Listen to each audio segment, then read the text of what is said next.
this is MassX with a brand new Jujutsu Kaisen Fan and Parade video, and just going to do a bit on day 5, where at least my account is at currently.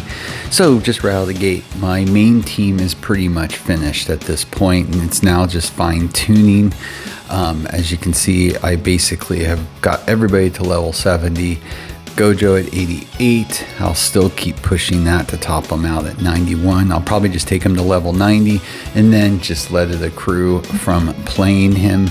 Everybody else, I may just leave at level 70 to start actually now branching out. But team's basically almost at 45k CP, so looking really good at this point for me. I'm pretty happy with it. I did build 1/6 character, also at level 70. As you can see, Yuki, it was my first priority after my main 5. So went ahead and built that character. Just a really great support character in the game. Just know that if you do build him, you will be able to utilize this character for quite some time in the game. My Gojo, as it stands right now, his skills are still sitting at all level 5, level 6.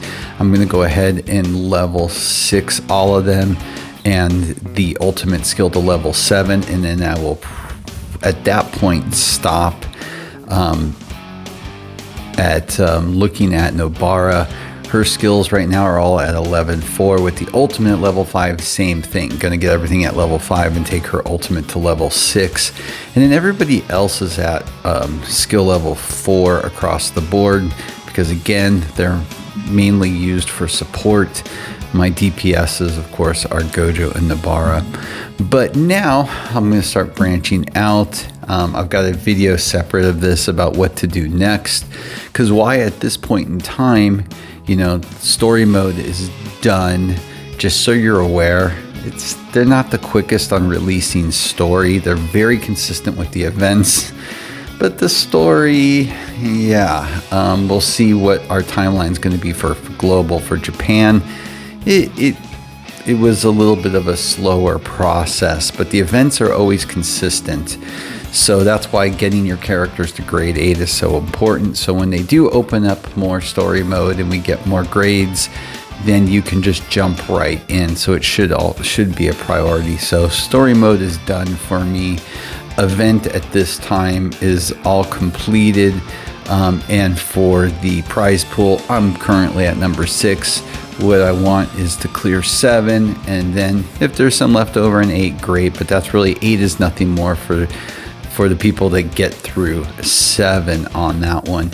I have cleared out everything, so I've got sweeps on all my cursed object collection, all sweeps on, of course, the enchantment quests, my domain investigation. I will next try to do very hard domain of chaos. Hopefully I'll be able to get through it. I've got clears on both normal and hard now, so next up will be very hard. Honestly, we'll see. I'll have to really do that. That may entail building a few more characters to get that completed without a problem. And then formidable foes I've started working on now. I've got a perfect for the first one. I've got a perfect for the second one. Jogo, hell no. I got a 2 out of 3 at this point. And Kyoto School, of course, I've only played this one once, because the first requirement is these characters in your team.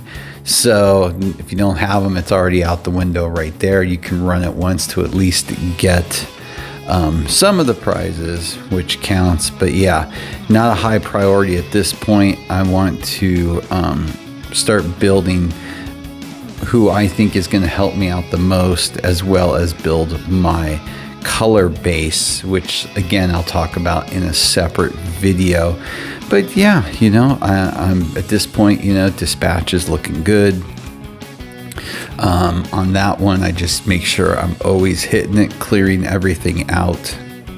But now it's just really about, you know, working on that foe section. That's like the big conquer area now, and seeing which characters I think are going to help me out the most there. So yeah, you know, pretty straightforward. I hope everybody's enjoying the game still. You know, we'll have our first new banner with Junpei, I believe, in about another week. That's going to be a hard skip. When it gets closer, we'll talk about that character. It's an absolute waste of time. You're not going to be spending anything on that banner. Then the question is, are they going to mix it up for global? Because like I've said in probably all my videos, and it's very redundant, I really believe there's only 2 characters that are absolute must-gets in the first 6 months before Half Annie. And that's, of course, our next Gojo and Yuta. You know, that doesn't mean there isn't some you may pick out. And of course, you know, do what you do, but real true characters that will still be around post the 6-month anniversary, you know, there's some, it's fine.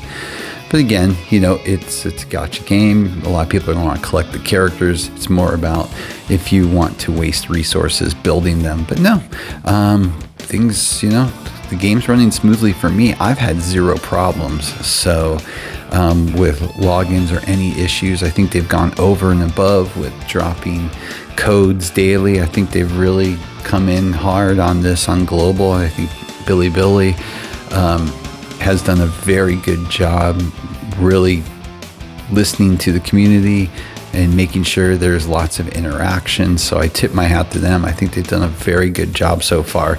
The question is how they're going to approach this game from this point forward. You have a game in Japan that lagged a bit, so I'm not sure if they're going to pick up the timeline or not when it comes to drop-in story and characters and banners and how they're going to approach that. But I don't think it would be a bad idea. I just don't think, I don't know though, you know, too quick is a problem. So let's hope we get that perfect, you know, medium between too slow and a little bit of acceleration to keep the interest going, because the game is strong. I like it. I've been playing the Japan version since day one, and you know what? It is identical for the most part. So I mean, literally identical. So I'm enjoying it. I enjoy these types of games, and I love the fact that we have something with this IP that is officially licensed. So yeah, let me know your thoughts. If you got any questions, where your team's at currently. This is the part of the phase where you just kind of do the challenging sections and go from there and start finding where your weaknesses are, and maybe then choosing, once your main 5 are together, to build those characters to start filling in some weaknesses, or at least be able to give yourselves a few more options. That's where I'm at now. So with that, as always, please like and subscribe. It helps a lot. Have a great day.